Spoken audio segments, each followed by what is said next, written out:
Let's learn kanji in the best way.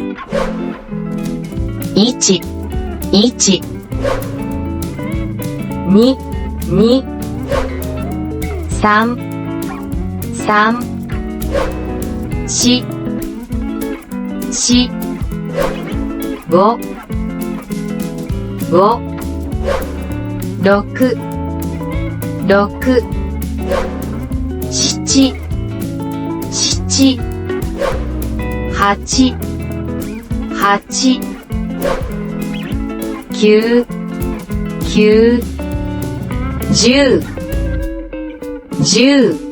Let's take some questions. Fill in the blank using the correct kanji on the next page.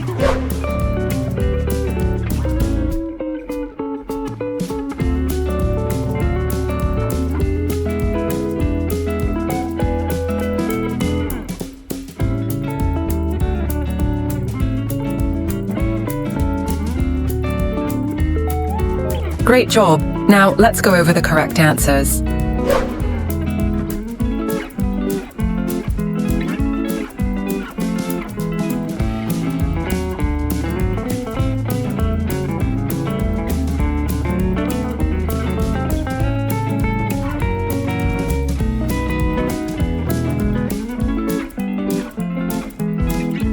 Congratulations! In this video, you have learned 10 kanji. Keep practicing, you're getting better every time.